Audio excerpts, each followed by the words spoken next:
Good morning, and thank you for joining us for another in our series of online programs on topics related to the Holocaust. My name is Patrice Weaver, and I am the Education Programs Manager at the Georgia Commission on the Holocaust. The Commission is a secular, nonpartisan state agency that strives to preserve the meaning of the Holocaust and promote public understanding of the history. Today, we begin our series on historic anti-Semitism. Part 1 will cover from ancient Rome to the early medieval period. So what is anti-Semitism?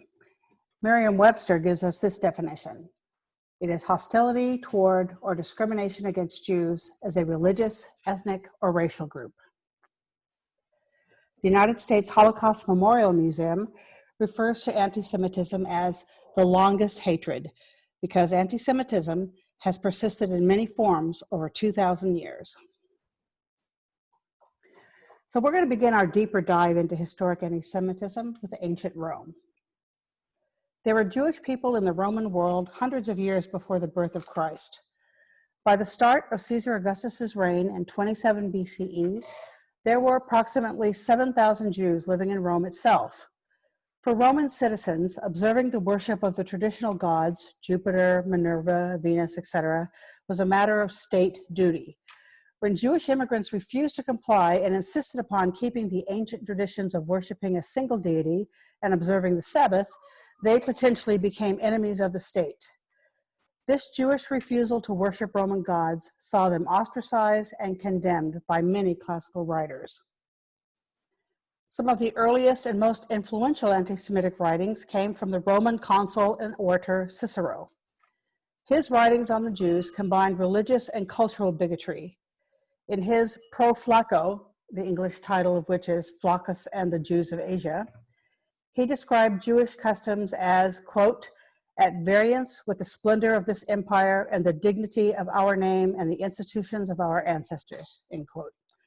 Further complaining of the odium of Jewish gold and Jewish insularity. Cicero cast Jews as a barbarous, alien people. His writings rocketed in influence when rebellions broke out in Judea a century later. Christian anti-Semitism seems to have begun after the destruction of the Temple of Jerusalem in 70 CE. Remember, Christianity came from Judaism, and Jesus was himself a Jew. After the crucifixion, Christianity was viewed as a possibly heretical sect within Judaism. It wasn't until the destruction of the Second Temple of Jerusalem by the Roman general Titus in 70 CE that Christianity was seen as a separate religion. To both Jews and Christians, the destruction of the temple seemed an instance of divine justice. They just couldn't agree as to which group should be blamed. Now, the spread of Christianity was made a lot easier by the efficiency and safety of the Roman road system. As the Christian movement began to accept non-Jewish members, it moved further away from the strict rules imposed on Jews.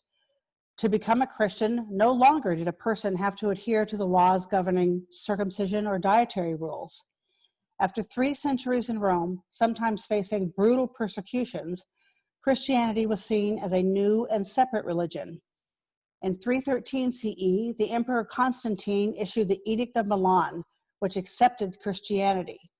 10 years later, it became the official religion of the Roman Empire.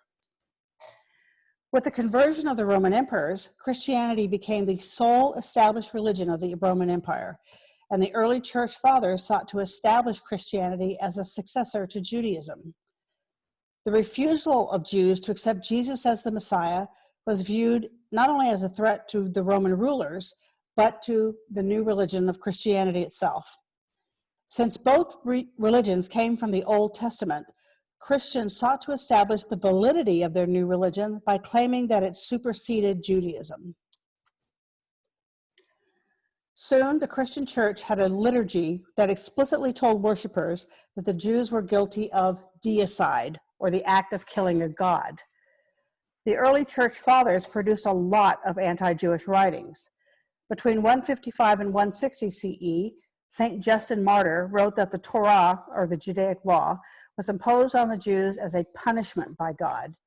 he wrote, quote, "The custom of circumcising the flesh, handed down from Abraham, was given to you as a distinguishing mark, to set you off from other nations and from us Christians," end quote.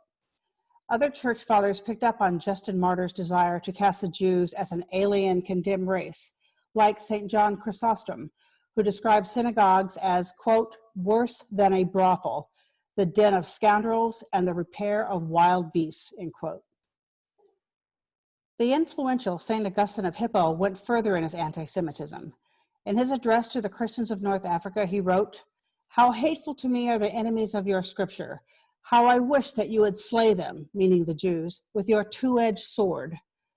Such anti-Semitic thought directly informed the Christian liturgy, which then informed ordinary people that the Jews were guilty of deicide, the enemies of God and all Christians, and thus to be reviled. The readings for Good Friday, the day Christ was crucified, in particular focused on Jewish responsibility for the crucifixion and the role of Judas in betraying Jesus. Despite these early church teachings, Jews did find places to live and thrive. The Iberian Peninsula was one such place, that is, until about the 7th century. In 694, King Aegica of the Visigoths claimed Jews had conspired with the Moors of North Africa to overthrow him. To defeat this conspiracy, Aegica called the 17th Council of Toledo on November 9, 694. As a result, all Jewish property was confiscated and was given to the crown. All Jewish adults were enslaved, and Jewish children were subjected to forced baptism. What was really going on with Aegica was a fear of Muslim invasion and the need to ensure complete control of his subjects. Ironically, about 18 years later, Iberia did fall to Moorish invasion. Jewish people have historically suffered in the Islamic world too. One problem with Judaism, Christianity, and Islam is that not only do they overlap in their scriptures, but geographically. Jerusalem is claimed as a holy city by all three. The Quran records that in 628, the Battle of Khaybar, at the Battle of Khaybar, Muhammad decimated a Jewish army. The conquest of Khaybar is remembered in the Islamic world as a landmark in the history of Islam, as it is the beginning of the Islamic State and empire. Despite this particular instance of wholesale slaughter of a Jewish population, in the early medieval period, Islamic countries were generally more tolerant of Jews than Christian nations. However, Jewish people had to put up with more restrictions than others, including paying higher taxes, wearing badges to distinguish them, and not being allowed to bear arms. In certain places, Jews couldn't bear witness against Islamic people in court. Periodic anti-Semitic violence broke out, as in Aegica, Spain, it suited the ruling powers, accompanied by propaganda characterizing Jews as traitors and sworn enemies of Islam. Now, returning to Europe, let's look at the First Crusade of 1096. The Crusades were holy wars launched by Christian Europe to take back the Middle East Holy Land from Muslim rule. Christian knights of the First Crusade of 1096 razed Jewish communities to the ground and slaughtered Jewish people indiscriminately. According to an Arabic chronicler in 1099, Jerusalem itself was under siege, and once it fell, the Jewish inhabitants sought sanctuary in a synagogue. Frankish knights simply set it alight, killing them all. There are many factors influencing the Crusades. European populations had been afflicted by a particularly harsh cycle of drought, famine, and disease prior to 1096. Beginning in 1095, there had been a number of meteorological occurrences such as meteor showers, a lunar eclipse, and a comet that seemed to be divine messages. There was a prevalent belief that the end of the world was at hand. Add to this mix one charismatic monk named Peter the Hermit, who traveled around Western Europe building support for what came to be called the People's Crusade. Now, the People's Crusade of 1096 saw massacres of Jewish communities across Europe, most notably in the Rhineland region of Germany. At Mainz near Frankfurt alone, about 1,000 Jews were slain in the streets. Although Jews were officially targeted for being the enemies of Christianity, many knights were actually in debt to Jewish moneylenders, giving extra financial motivation for church-sanctioned slaughter. Are we sensing a trend here? Moving ahead a couple of centuries, we come to what's called the Blood Libel. Now, Blood Libel is a superstitious association, Blood Libel is the superstitious accusation that Jews ritually sacrificed Christian children at Passover to obtain blood for unleavened bread. It first emerged in medieval Europe in the 12th century and was revived sporadically throughout the medieval and modern periods. In 1144, an English boy, William of Norwich, was found brutally murdered with strange wounds on his head, arms, and torso. His uncle, a Catholic priest, blamed local Jews, and a rumor spread that Jews crucified a Christian child every year at Passover.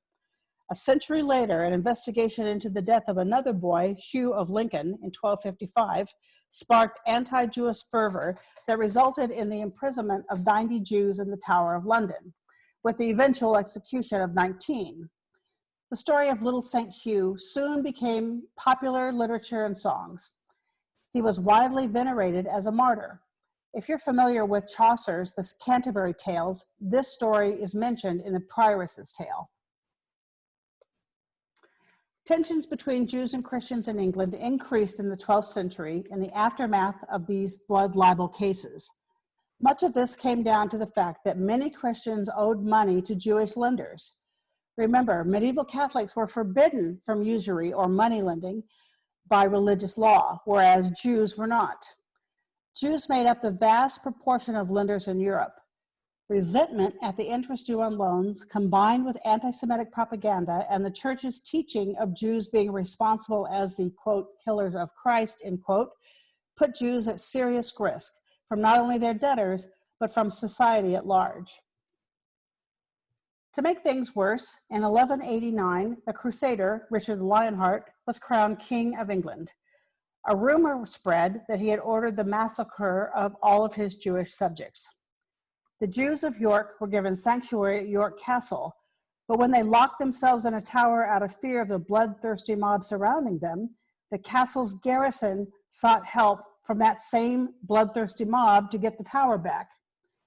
Things inevitably got out of hand, and most of the terrified Jews committed suicide when the wooden tower was set ablaze, rather than face what they saw as their inevitable murder.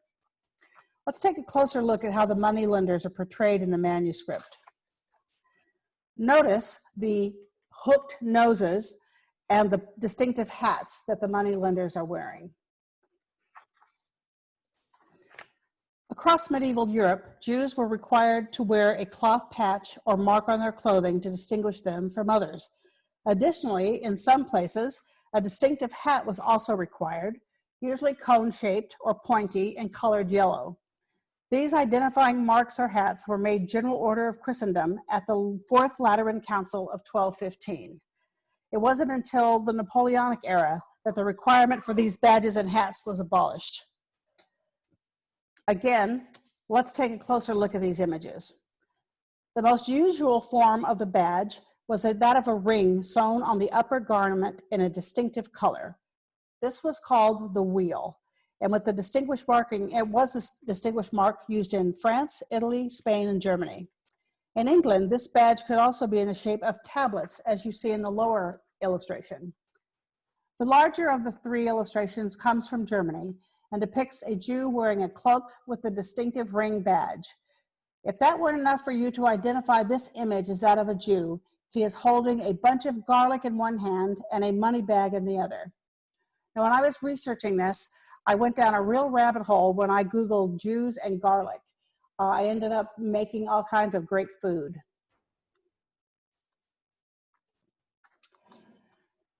Now let's look at a more unsavory sight.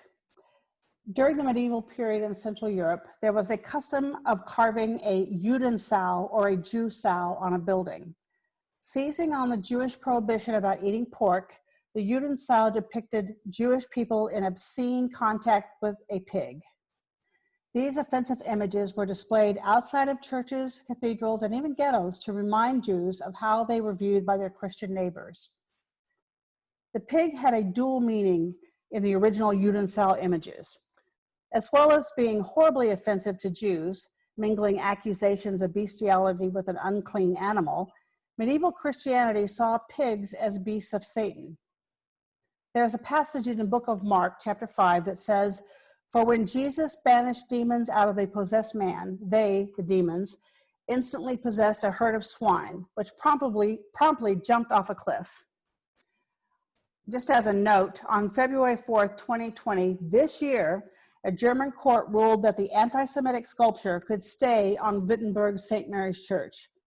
The higher regional court ruled that the display of the Judenzahl, which was about 13.5 feet from the ground, did not constitute an offense because it was higher than eye level. St.